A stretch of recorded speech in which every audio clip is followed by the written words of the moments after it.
So I'm here at Outdoor Retailer with John Amundson at the Amundson booth.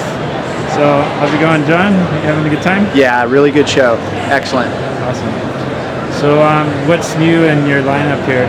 This is the 2017 stuff you got here? Or? Yeah, we have the 2017 boards.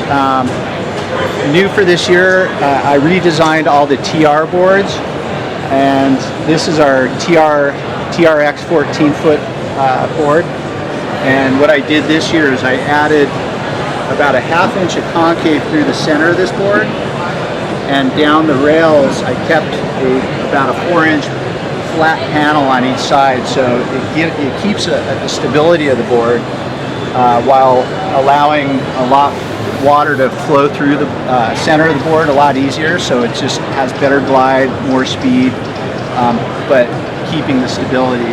So another feature I designed into the 2017 boards is more of a planing hole, flatter up towards the front, while still keeping a split displacement up front.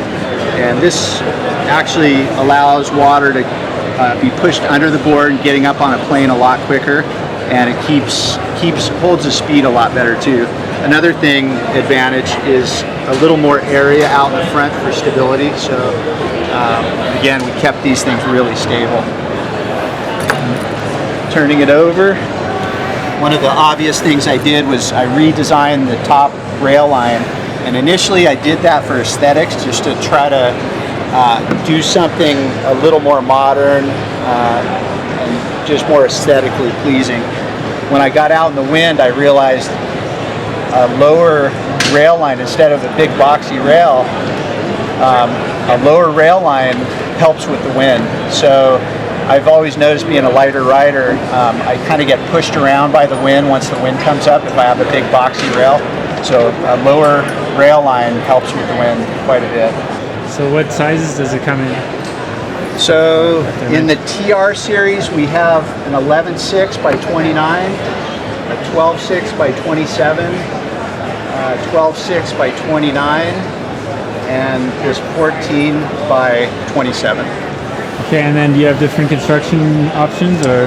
Yes, the 14 TRX is built in a custom construction, so we have it milled in the factory, CNC'd, and then it's all vacuum bag carbon and Negra, so it's a light, durable construction. And then we have the Rhino Light, which is a very durable construction, a little bit heavier, but very, very durable, and a better price point. And then we have our bamboo construction, which is a little lighter with the beautiful bamboo on the deck as well. So the Rhino Light is the least expensive? Yes. Then the wood, and then the carbon? Yes. Or the carbon and Negra, he's called. Yeah.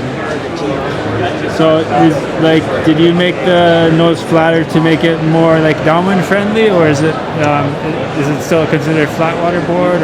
Well, usually when I'm prototyping, at first we're just concentrating purely on flat water, and then secondary we're going out and doing downwinders, because we realize, I think most of our market is in flat water, but at the same time we have to have it work well, doing a downwinder. So yeah, when I went out and tested the prototypes in the downwind, the flat nose worked really well. Another way, I've seen a lot of downwinders with a huge scoop in the nose to basically plane up on the next swell in front of you and go over, or just kind of work with it.